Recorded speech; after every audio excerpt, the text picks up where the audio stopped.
T. 2 hours. That's what the doctors gave his twin boys. 2 hours to live. And Leonard Smith, a man who built empires, stood frozen in that hospital hallway, completely powerless. What happened next defied everything medicine could explain. The call came at 3:47 a.m. Children's Hospital.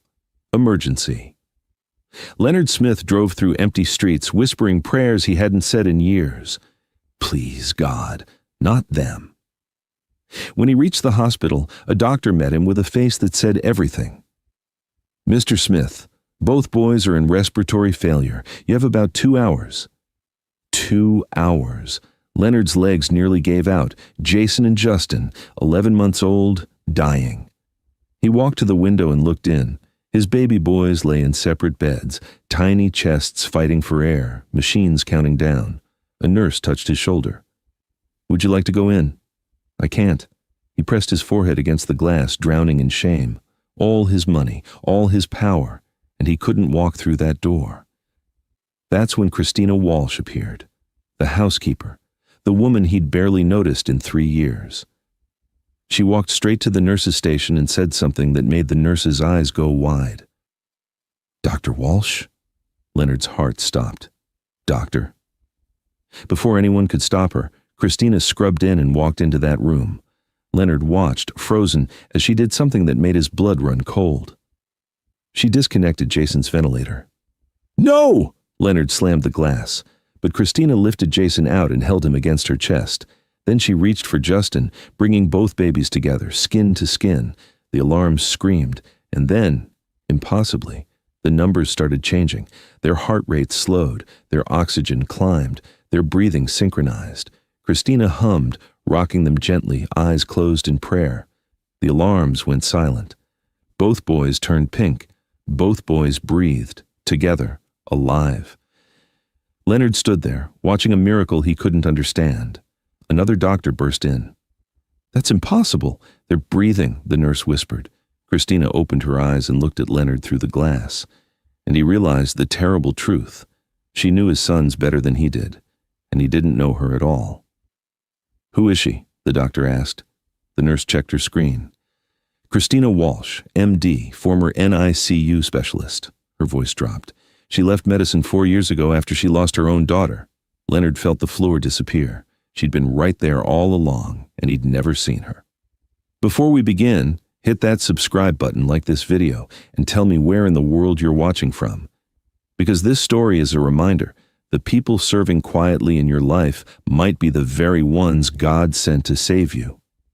Don't miss them. Now let's go back. Leonard couldn't move. His hand was still pressed against the glass, his breath fogging it up in short bursts. Inside the room, Christina continued rocking his sons, humming that same low melody, completely calm, as if she hadn't just done the impossible. The neonatologist stood beside him now, staring at the monitors like they had betrayed her.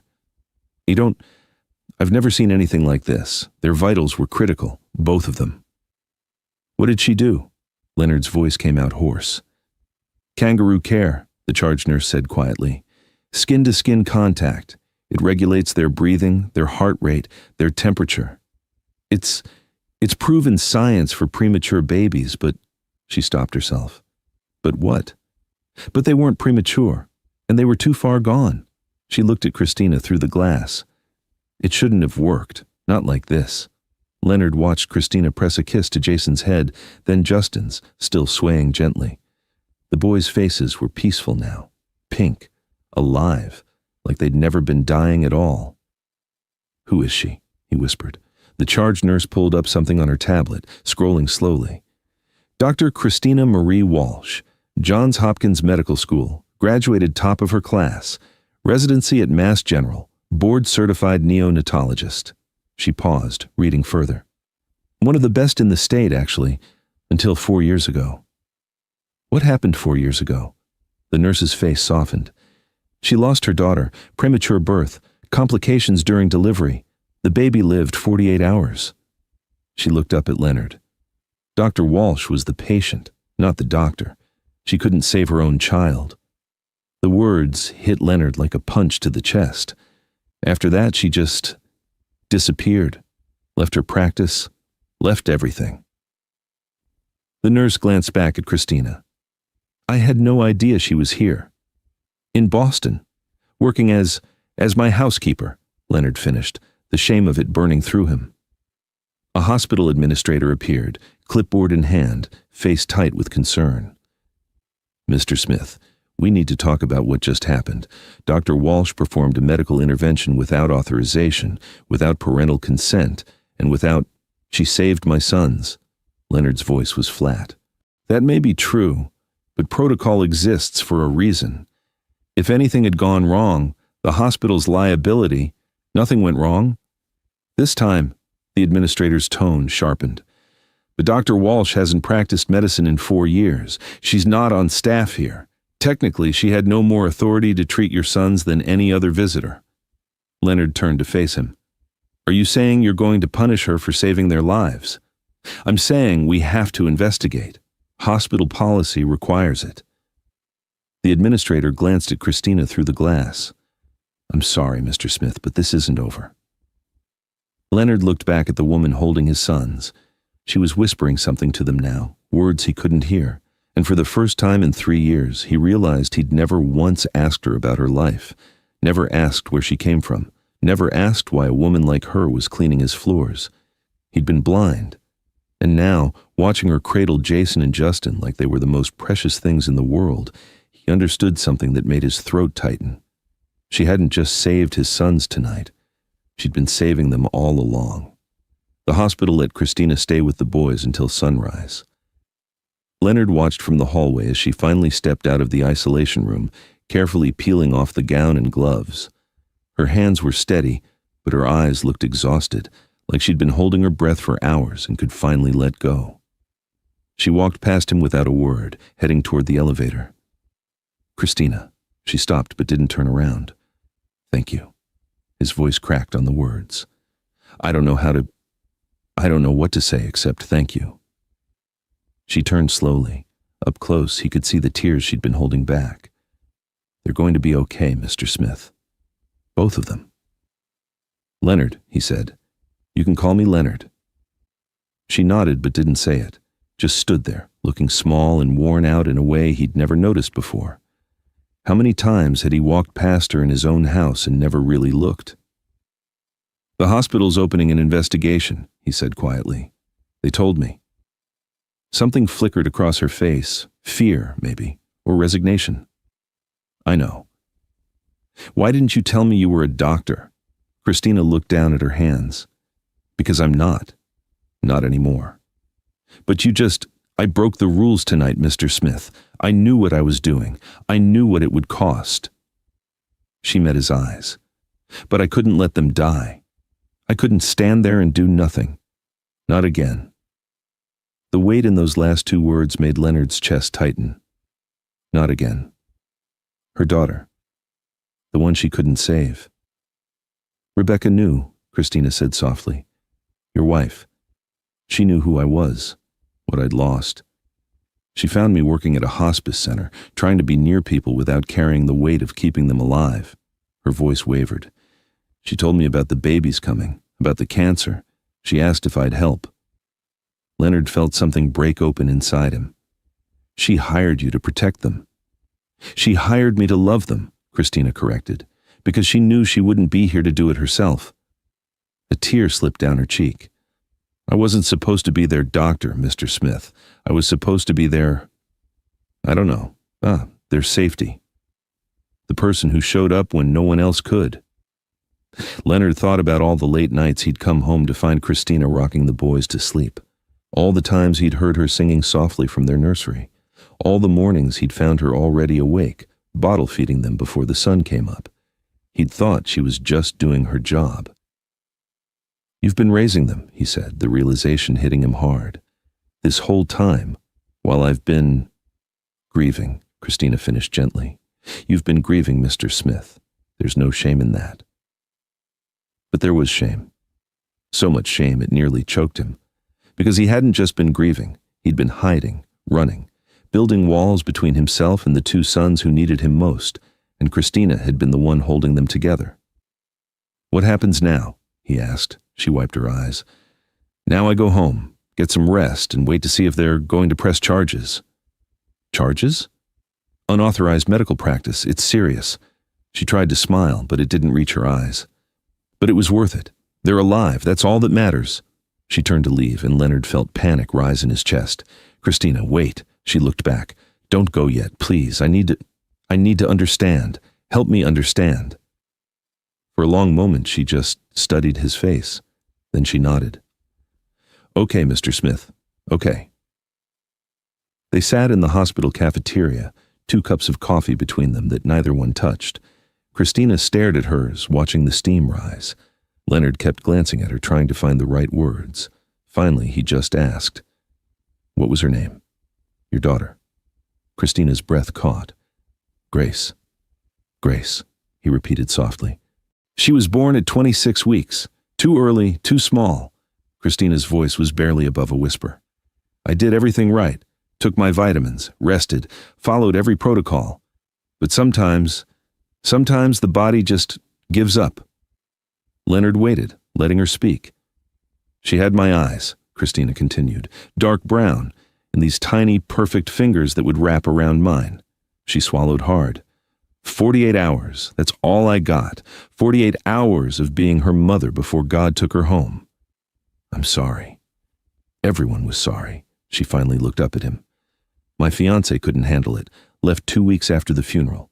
My colleagues didn't know what to say to me. The hospital put me on leave, said I needed time to heal. But how do you heal from that? How do you go back to saving other people's babies when you couldn't save your own?" Leonard didn't have an answer. "So I left," she said simply. Walked away from medicine, from everything. Started taking care of people who were already dying, where the pressure was off, where I couldn't fail them because they were already going. But you came back tonight." "I never left, Mr. Smith. Not really." Her eyes filled with tears. "When I heard that doctor say 2 hours, I was right back in that delivery room, right back to the moment they told me there was nothing more they could do. And I couldn't let it happen again. I couldn't stand by and watch 2 more babies die." Before Leonard could respond, his phone buzzed. A text from his assistant. "Hospital board scheduled emergency meeting. They're discussing Christina's case. Legal involvement likely." He showed her the screen. Christina nodded slowly, like she'd been expecting it. "It's okay." "It's not okay." Leonard's voice rose. "You saved their lives. I also violated about a dozen hospital policies." She stood up, pulling her sweater tighter. "I knew what I was doing, Mr. Smith. I made my choice." "Leonard," he said firmly. "Please, just call me Leonard." She hesitated, then nodded. "Leonard." His phone rang. The hospital administrator. Leonard answered. "Mr. Smith, we need you back on the pediatric floor. Now." His heart stopped. "What happened? Are the boys? The boys are stable, but Dr. Walsh needs to leave the premises immediately. Security is waiting." Leonard looked at Christina. Her face had gone pale. "What are you talking about?" he demanded. "The board's decision was unanimous. Until the investigation is complete, Dr. Walsh is banned from hospital grounds. If she returns, we'll have her arrested for trespassing." "You can't do that. We already have Mr. Smith. She has 10 minutes to collect her belongings and leave." The line went dead. Christina was already walking toward the elevator, her shoulders squared like she was heading into battle. Leonard hurried after her. "Christina, wait. I can fight this. I can hire lawyers. It won't matter." She pressed the elevator button. "They're protecting themselves. I understand. But the boys, they need you." She turned to him, and the pain in her eyes nearly broke him. "They need their father. Leonard, that's who they need." The elevator doors opened. She stepped inside. "I'll come back to the house," she said as the doors began to close. "I'll pack my things." "No," Leonard said quickly. "Don't. Please don't." But the doors closed, and she was gone. Leonard stood in the nursery that night, watching Jason and Justin sleep in their cribs. They'd been released from the hospital that afternoon with strict instructions, monitoring, medication, follow-up appointments. The doctors called it a miracle. Leonard just called it Christina. But she wasn't here. He'd driven home to an empty house, no sound of her humming from the kitchen, no smell of dinner warming on the stove, No gentle presence moving through the rooms, keeping everything together. He'd walked upstairs and found her bedroom door open. The bed was made. Her few belongings were gone, just like that.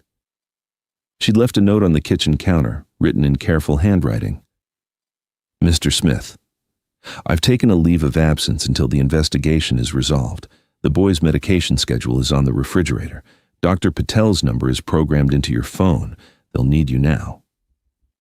C. They'll need you now. Like she knew he'd been absent. Like she'd been covering for him all along. Jason stirred in his crib, making a soft sound. Leonard reached down, touching his son's tiny hand. The baby's fingers didn't curl around his, didn't grip. Just lay there, limp and unresponsive. Leonard tried again. Nothing. A coldness spread through his chest. He moved to Justin's crib. Same thing. The baby didn't react to his touch. Didn't recognize him. Hey, buddy, Leonard whispered, trying to keep his voice steady. It's Daddy. I'm here. Justin turned his head away. Leonard stepped back, feeling something crack inside him. His own sons didn't know him. After 11 months of life, they didn't know their father's voice, didn't reach for him, didn't trust him. But they knew Christina. He'd seen it in the hospital, the way they'd calmed in her arms, the way they'd responded to her humming, the way they'd fought to survive because she'd refused to let them go. He pulled out his phone and called the hospital. This is Leonard Smith. I need to speak to Dr. Patel about my sons. The pediatrician answered on the second ring. Mr. Smith, is everything all right? They're not responding to me, Leonard said, trying to keep the panic out of his voice. I touch them and they just... nothing. They don't even look at me. A pause. Mr. Smith, who's been their primary caregiver? Leonard closed his eyes. Christina, the woman who saved them, Dr. Patel finished gently. Yes, I read the report. Mr. Smith, babies bond with whoever shows up consistently, whoever feeds them, holds them, comforts them when they cry. That's who they attach to. But I'm their father. Being their father and being present are two different things. The doctor's voice was kind but firm. They don't know titles. They know presence, safety, consistency. Leonard looked at his son sleeping peacefully, and the truth of it nearly destroyed him. He'd given them everything except himself. How do I fix this? His voice broke. You show up, Dr. Patel said simply. Every feeding, every diaper change, every time they cry in the middle of the night, you show up, and eventually they'll learn to trust you. That night, when Justin woke up crying at 2 a.m., Leonard was the one who went to him. He picked up his son, tried to soothe him, but Justin just screamed harder, arching his back, pushing away. Leonard held him anyway, tears streaming down his face. I'm here, he whispered. I'm sorry I wasn't before, but I'm here now. I promise. Justin kept crying, kept reaching for someone who wasn't there, and Leonard finally understood what Christina had been trying to tell him. The boys didn't need his money. They needed him. 3 days passed, 3 days of Leonard trying to be the father his sons needed. He canceled meetings, ignored emails, stayed home and learned how to warm bottles, change diapers, read the same board books over and over. But Jason and Justin cried more than they slept. They refused to eat. They'd wake up screaming in the middle of the night, and nothing Leonard did could calm them. He was losing them. On the 4th morning, he found himself standing in Christina's old room, staring at the small space she'd occupied for 3 years. It was bare now except for a forgotten cardigan hanging in the closet. He pulled it out. It was worn soft, faded blue, and when he held it to his face, it smelled like her. Like lavender and something warm he couldn't name. The boys had always reached for this sweater when she held them. He brought it downstairs and draped it over the rocking chair in the nursery. When Jason woke from his nap, Leonard wrapped him in it. The baby's crying softened, not completely, but enough. Leonard's phone buzzed, his lawyer. Leonard, we need to talk about the hospital situation. They're moving forward with the investigation. Christina could face criminal charges, unauthorized medical practice, violation of hospital policy. If convicted, she'd lose her medical license permanently. Possibly jail time. Jail? Leonard's voice went cold. For saving my sons? For breaking the law, the lawyer said carefully. Look, I know this feels wrong, but the hospital has to protect itself. If they let this slide, it sets a precedent. Anyone could walk in, and she's not anyone. She's a board-certified neonatologist who knew exactly what she was doing, who hasn't practiced in 4 years, who acted without authorization. Leonard, if you want to protect your family from liability, the smartest move is to distance yourself from this. Let the hospital handle it. Don't get involved. Leonard hung up. He went to his study and opened his laptop, typed in Christina's name, spent the next 2 hours reading everything he could find. Dr. Christina Marie Walsh, published researcher, recipient of the Perinatal Care Excellence Award, 32 lives saved in her first year at Mass General. Patients' families called her a miracle worker. Then he found the obituary. Grace Elizabeth Walsh, born sleeping, lived breathing for 48 hours, survived by her mother, Dr. Christina Walsh. There was a photo. Christina, younger, holding a tiny bundle wrapped in white. Her face was raw with a kind of pain Leonard recognized, the same pain he'd felt when Rebecca died. He kept digging. Found a news article from 4 years ago. Acclaimed neonatologist takes leave following personal tragedy. And another. Mass General loses rising star. She hadn't just walked away. She'd disappeared, reinvented herself, buried her grief under service, and Rebecca had found her. Leonard stood and walked to Rebecca's closet. He hadn't opened it since she died. Couldn't bring himself to touch her things, but now he pulled down the box from the top shelf, the one labeled Important. Inside, beneath old photos and letters, he found an envelope with his name on it, Rebecca's handwriting. His hands shook as he opened it. My love, if you're reading this, I'm gone. And you finally discovered who Christina really is. I met her in the cancer center. She was volunteering, bringing comfort to people like me who were running out of time. We talked. She told me about Grace, about walking away from the work she loved because the pain was too much. I saw something in her, Leonard, a mother's heart with no child to love, and I had 2 sons coming who'd need a mother when I was gone. I know you'll be angry that I didn't tell you, but you were drowning in your own grief, and I needed to know someone would be there for our boys, someone who understood loss, someone who'd fight for them the way I couldn't anymore. Christina didn't take this job for money. She took it because I asked her to love our sons, and she has, every day, in ways you haven't seen. Don't let her disappear again, Leonard. Don't let the world punish her for having the courage to save what we both love most. Promise me. Forever yours, Rebecca. Leonard read the letter 3 times, tears blurring the words. Rebecca had known, had planned this, had given him exactly what he needed, and he'd been too blind to see it. From upstairs he heard Justin crying, that desperate, inconsolable sound that meant he wanted Christina. Leonard folded the letter carefully and put it in his pocket. Then he picked up his phone and made a call. This is Leonard Smith. I need to schedule a meeting with the hospital board tomorrow morning, and I need Christina Walsh's address, now.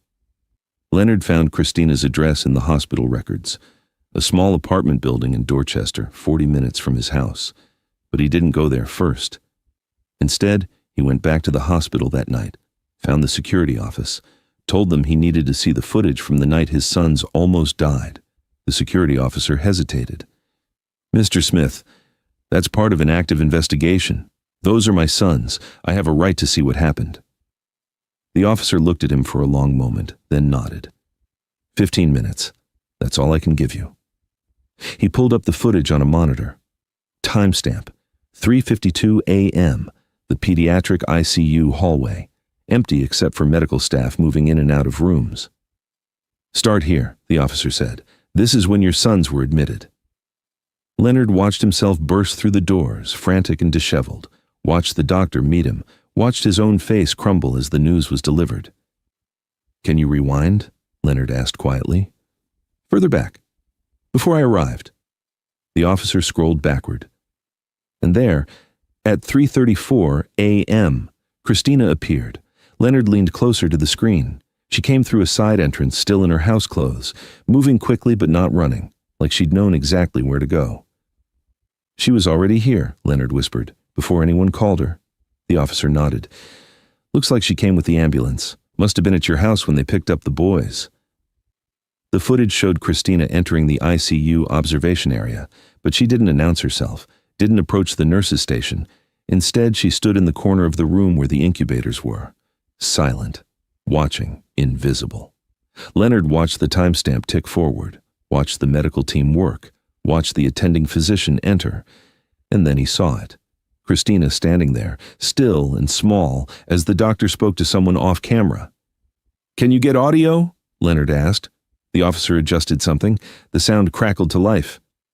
"Exhausted all options. Without transplants, these boys have approximately 2 hours before organ failure becomes irreversible. I'm sorry. There's nothing more we can do." On the screen, Christina's face changed. Her eyes closed. Her hand went to her mouth, and Leonard saw her lips move. He asked the officer to rewind it, played it again, leaned so close to the monitor his breath fogged the screen. "Not again," Christina whispered to herself, so quiet the microphone barely caught it. "Please, God." Not again. Leonard's throat tightened. The footage continued. The doctor left. The nurses dispersed. And Christina stood there alone, staring at Jason and Justin in their separate incubators. She stepped closer to the glass, pressed her forehead against it. Her shoulders shook. Then she straightened, wiped her eyes, and walked out of frame. "What's she doing?" the officer asked. Leonard didn't answer. He watched the timestamp. 2 minutes passed, 3. Then Christina reappeared, this time at the nurses' station, confident, direct, speaking with authority. The nurse's shocked response, "Dr. Walsh?" And then Christina explained something, her hands moving as she spoke. The officer turned up the volume. "Kangaroo care. It's proven effective for respiratory distress in infants. Skin-to-skin contact, both twins together. I can walk you through the research." The attending physician interrupted, his tone dismissive. "Ms. Walsh, I appreciate the suggestion, but we don't practice alternative medicine in this ICU. Hospital protocol requires—" "Protocol is going to let those boys die," Christina said quietly. "That's not your call to make. You're not on staff here. You're—" He paused, checking something. "You haven't practiced in 4 years. I'm going to have to ask you to step back." Christina nodded, said nothing, watched him leave. Then she looked back at the incubators, at Jason and Justin dying alone in their plastic beds. The footage showed her standing there for a long moment, perfectly still, like she was praying or deciding. Then she moved to the scrub sink. Leonard watched her wash her hands with the precision of someone who'd done it 10,000 times, watched her put on the gown and gloves, watched her walk into that room knowing exactly what it would cost her. She didn't hesitate, didn't second guess. She just lifted those babies and held them like they were hers. The monitor showed the alarms going off, showed Leonard appearing at the window, panicked and helpless, showed the miracle that followed. But what broke Leonard wasn't the miracle. It was what came after. When the boys stabilized and the doctors rushed in, Christina stepped back, let them take over. And for just a moment, one brief, unguarded moment, the camera caught her face. She wasn't smiling, wasn't celebrating. She was crying, silently. Her hand pressed to her mouth, her whole body trembling, like she'd just relived the worst moment of her life, and survived it this time. The footage ended. Leonard sat there in the dark security office staring at the blank screen, and finally understood what Christina had done. She hadn't just saved his sons, she'd sacrificed herself. Again. "Mr. Smith?" the officer said gently. "You okay?" Leonard stood, his legs unsteady. "I need that footage. Can you make me a copy?" "It's evidence, please," Leonard's voice cracked. "I need it." The officer looked at him for a long moment, then nodded. "Give me 5 minutes." Leonard walked out of the security office with the flash drive in his pocket, and Rebecca's letter still folded against his heart, and he knew exactly what he had to do. Leonard drove home in silence. The city lights blurred past his windows, but he didn't see them. All he could see was Christina's face on that screen, the way she'd stood there, invisible and breaking, watching his sons die. The way she'd chosen to act, even when it meant losing everything. When he pulled into his driveway, the house looked different somehow.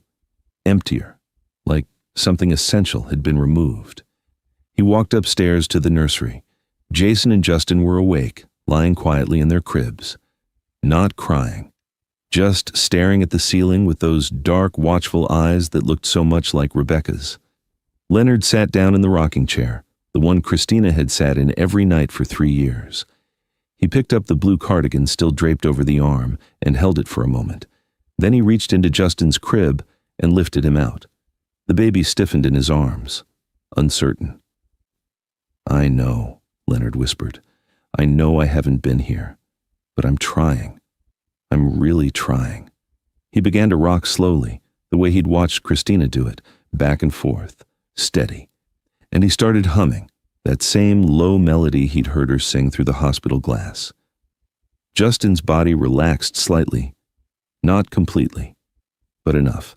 Leonard closed his eyes and let himself remember, really remember. All those mornings he'd left for work before the boys woke up. All those nights he'd come home after they were already asleep. All those moments Christina had been there, feeding them, bathing them, singing to them, while he'd hidden behind meetings and emails and the excuse of grief. She'd been raising his sons, loving them. And he'd let her, because it was easier than facing the truth, that every time he looked at Jason and Justin, he saw Rebecca. And it hurt too much. So he'd paid Christina a salary and told himself that was enough, that providing was the same as being present. But it wasn't. Jason made a sound from his crib. Leonard looked over and saw his son's hand reaching toward him, small fingers opening and closing. Leonard's throat tightened. He stood, still holding Justin, and somehow managed to lift Jason with his other arm, both boys against his chest now, awkward and heavy and more than he thought he could carry, but he held them anyway. "Your mama loved you so much," he whispered into their soft hair. "And Christina, she loved you too. Enough to risk everything." His voice broke. "I'm sorry I didn't see it. I'm sorry I wasn't the father you deserved." Jason's tiny hand found his shirt and gripped it. Leonard looked down, and for the first time, his son was looking back at him, really looking, like he was trying to decide if this man could be trusted. "I'm here now," Leonard said softly. "I'm not going anywhere. I promise." They stayed like that for a long time. Leonard rocking in the chair, both boys in his arms, the room quiet except for their breathing. Eventually, Jason and Justin fell asleep. Leonard kept holding them, afraid that if he put them down, this fragile connection might break. His phone buzzed in his pocket. He carefully pulled it out with one hand. A text from his lawyer. "Board meeting set for 9 a.m. tomorrow. They want your statement on record. Are you sure you want to proceed with this?" Leonard looked at his sleeping sons, thought about Christina standing in that hospital corner, invisible and heartbroken, choosing to save them anyway. He typed back with one thumb. "I'm sure. See you at 9. Then he opened his contacts and scrolled to a name he hadn't called in months. His brother, David, a trial attorney in New York. The phone rang twice before David answered, groggy. "Leonard, it's almost midnight. Everything okay?" "No," Leonard said quietly. "Everything's not okay, but I need your help. There's someone." He paused, looking down at his sons. "There's someone I need to fight for." "Who?" Leonard thought about Christina walking into that room knowing she'd lose everything. Thought about her standing in his house for 3 years, loving his children while he looked right through her. "The woman who saved my life," he said, "and I didn't even know her name." There was silence on the other end. Then David's voice, clearer now. "Tell me everything." So Leonard did. He talked until his voice was hoarse, until both boys were deeply asleep, until the sky outside began to lighten with the first hint of dawn, and when he finally hung up, he knew what he had to do. He gently laid Jason and Justin in their cribs, kissed their foreheads, and went downstairs. Found paper and a pen. Started writing. Not a legal statement, not a prepared testimony. The truth. Every word he should have said 3 years ago, every apology he owed, every realization that had come too late. He wrote until his hand cramped, until the coffee pot beeped in the kitchen, until the sun rose fully over the city. Then he folded the pages, put them in his jacket pocket next to Rebecca's letter, and got dressed for the meeting that would decide Christina's future. His hands were steady as he tied his tie, because for the first time in years, Leonard Smith knew exactly who he needed to be.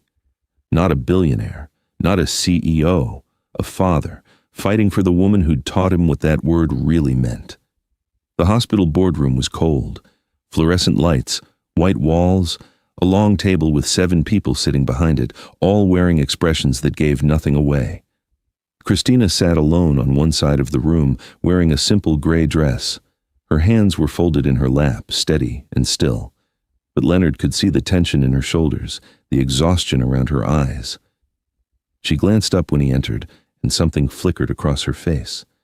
Surprise, maybe, or fear that he'd come to make things worse. He took the seat beside her. "Mr. Smith," she whispered, "you don't have to." "Yes, I do." The board chair cleared his throat. "Mr. Smith, thank you for coming. We understand you have a statement regarding the incident involving Ms. Walsh and your sons." Leonard stood. "Dr. Walsh," he corrected quietly. "Her name is Dr. Christina Walsh." The chair's eyebrow raised slightly. "Dr. Walsh hasn't practiced medicine in 4 years. For the purposes of this hearing." "For the purposes of this hearing," Leonard interrupted, "you need to know exactly who you're judging." He pulled the flash drive from his pocket. "I have security footage from the night my sons were dying. I need you to watch it." The board members exchanged glances. The chair nodded to an assistant who set up the monitor. The room went silent as the footage played. Leonard watched their faces as Christina appeared on screen. Watched them see her arrive before anyone called her. See her standing invisible in that corner. See her face when the doctor said 2 hours. See her whisper, "Not again." One of the board members, an older woman, leaned forward, her expression softening. The footage continued, Christina explaining kangaroo care, the attending physician dismissing her, Christina standing alone, deciding. When it reached the moment she walked into that room, the board chair paused the video. "Mr. Smith, we've reviewed this footage. We know what Dr. Walsh did. The question isn't whether her intervention worked, it's whether she had the authority to make that decision." "She had something better than authority," Leonard said. "She had love." He reached into his jacket and pulled out Rebecca's letter. "My wife knew she was dying. She knew our sons would need someone, so she found Christina, not a housekeeper, a mother, someone who understood loss and still chose to show up anyway." He handed the letter to the board chair. "Read it. Read what my wife saw in her, what I was too blind to see." The room was quiet except for the sound of pages turning. The board chair read, his expression unreadable. Then he passed it to the others. Leonard turned to face Christina. She was looking at him now, tears streaming down her face. "For 3 years," Leonard said, his voice thick, "Christina loved my sons while I hid from them. She fed them at midnight, sang them to sleep, held them when they cried. She was their mother in every way that mattered. And when they were dying, when the doctors gave up, she broke the rules because that's what mothers do. They risk everything for their children." He looked back at the board. "You want to punish her for that? For having the courage to act when everyone else walked away? For saving 2 innocent lives because she couldn't stand by and watch them die? Then you punish me too. Because I'm the one who failed. I'm the one who should have been there. She filled the space I abandoned." The board chair set down the letter. "Mr. Smith, no one is questioning Dr. Walsh's intentions." "Then what are you questioning?" Leonard's voice rose. "Her credentials. She's more qualified than half the doctors in this hospital." "Her judgment?" "She saved my sons when your protocols were killing them." "Her heart? She lost her own daughter and still found the strength to save mine." He walked closer to the table. "You want to revoke her license, take her future, then take mine too. Because those boys downstairs, they don't know me, but they know her, they trust her, they need her. And if you punish her for loving them, you're not protecting medicine, you're destroying it." His voice broke. "She's the best doctor I've ever seen, and the best person I've ever known, and I'm begging you, don't make her pay for my failures." The room fell silent. Christina stood, her voice barely a whisper. "Mr. Smith, Leonard, you don't have to do this." He turned to her. "Yes, I do. You saved my sons. You saved me. And I should have said that 3 years ago." The board chair looked at the other members. Quiet conversations, nodded heads. Finally, he spoke. "Dr. Walsh, this board has reviewed your credentials, the security footage, Mr. Smith's testimony, and the medical outcomes. While your actions were unconventional and violated hospital protocol, we cannot ignore the results. Both children survived. Both are thriving." Christina's breath caught. "However," he continued, "we cannot simply overlook the breach of procedure. Therefore, our decision is this. Your medical license will be fully reinstated with a formal commendation for extraordinary intervention under crisis conditions. But you will be required to complete a refresher course on hospital protocols before resuming any official practice." Christina's legs nearly gave out. Leonard caught her elbow, steadying her. "Furthermore," the chair said, looking at Leonard, "the hospital's kangaroo care policies will be revised based on Dr. Walsh's intervention. Her actions, while unauthorized, have shown us gaps in our approach to critical infant care." The room seemed to exhale. "Dr. Walsh," the chair said, his voice gentler now, "you're free to go, and for what it's worth, those boys are lucky to have you." Christina couldn't speak, could only nod, tears falling freely now. The board members stood, gathering their papers. One by one they filed out, until only Leonard and Christina remained, standing in that cold, white room that suddenly felt warmer. "You didn't have to do that," she whispered. "Yes, I did." Leonard's voice was rough. "Christina, I've been blind. For 3 years I looked right through you. I let you raise my sons while I pretended work was more important than being their father." He paused. "But I see you now. And I'm asking, begging, please come home, not as our housekeeper, as family." Christina looked up at him, and Leonard saw everything in her eyes. The grief she'd carried, the love she'd given, the sacrifice she'd made. "They need you," he said softly. "I need you." She wiped her tears. "I don't know if I can—" "You already have been," Leonard said. "You've been their mother all along. I'm just asking you to stop hiding it." Christina closed her eyes, breathed deep, and when she opened them again, something had shifted. "Okay," she whispered. "Okay, Leonard, I'll come home." They drove home together in Leonard's car, the city passing by in silence. Not the uncomfortable kind, the kind that comes after a storm when everything finally settles and you can breathe again. When they pulled into the driveway, Christina stared at the house like she was seeing it for the first time. "I don't know if I remember how to do this," she said quietly. "How to be here without pretending." "Then we'll figure it out together," Leonard said. Inside, the nanny Leonard had hired was rocking Justin, who'd been crying for the past hour. The woman looked exhausted, relieved when she saw them. "I'm so sorry, Mr. Smith. I've tried everything. He just won't settle." Christina stepped forward, and Justin's head turned immediately. His crying softened to a whimper. She reached for him, and the baby practically lunged into her arms. "Mama," he whispered, his first word, clear and certain. Christina's breath caught. She looked at Leonard, her eyes wide. "Did he just—" "He knows," Leonard said softly. "He's always known." The nanny gathered her things quietly and left. And then it was just the 3 of them, soon to be 4 when Leonard brought Jason down from his nap. Christina sat in the rocking chair, holding Justin close, humming that same melody. And this time, Leonard didn't watch from a distance. He sat on the floor beside her, close enough to touch. "I'm sorry," he said, "for everything, for not seeing you, for letting you carry this alone." "You were grieving," Christina said gently. "We both were. But you still showed up every single day," she smiled through tears. "That's what love does, Leonard. It shows up, even when it's hard, especially when it's hard." From upstairs, Jason started making noise, not crying, just awake. Leonard stood. "I'll get him." When he came back down, Jason in his arms, the baby looked between Leonard and Christina. Then he reached out his small hand toward her, but he didn't push away from Leonard. He just wanted them both. Christina took Jason's hand and kissed it, and for the first time, they sat together, Leonard on one side, Christina on the other, both boys between them. A family. Not the one Leonard had imagined, not the one he'd planned, but the one God had been building all along, piece by piece, through loss and love and second chances. Rebecca knew, Christina whispered. She saw this before either of us could. Leonard nodded. She gave us each other, gave the boys both of us. That evening, they put the boys to bed together. Leonard read the story. Christina sang the lullaby. And when Jason said "da-da" for the first time, soft and sleepy and sure, Leonard had to step into the hallway to compose himself. Christina found him there, tears on his face.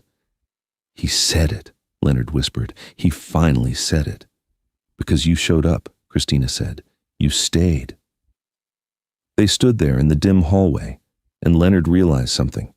This wasn't the ending. It was the beginning, the start of learning how to be a family, how to share the weight, how to love without hiding. Downstairs, Leonard made tea while Christina sat at the kitchen table. Real tea. Not coffee from a hospital cafeteria, just two people in a quiet house, finally able to rest. "What happens now?" she asked. Leonard set the cup in front of her, sat down across from her. "Now we raise them together. No more pretending you're just the help. No more me hiding behind work. We do this right, as a team." Christina wrapped her hands around the warm cup. "I'm scared," she admitted. "What if I mess this up? What if—" "Then we mess it up together," Leonard said. "And we try again tomorrow. That's what family does." She smiled. A real smile this time. The first one he'd seen in weeks. Later that night, Leonard stood in the doorway of the nursery, watching Christina tuck the boys in one more time. She kissed their foreheads, whispered prayers over them, and when she turned to leave, she found Leonard waiting. "Thank you," he said, "for not giving up. On them. On me." "Thank you for finally seeing me," she replied.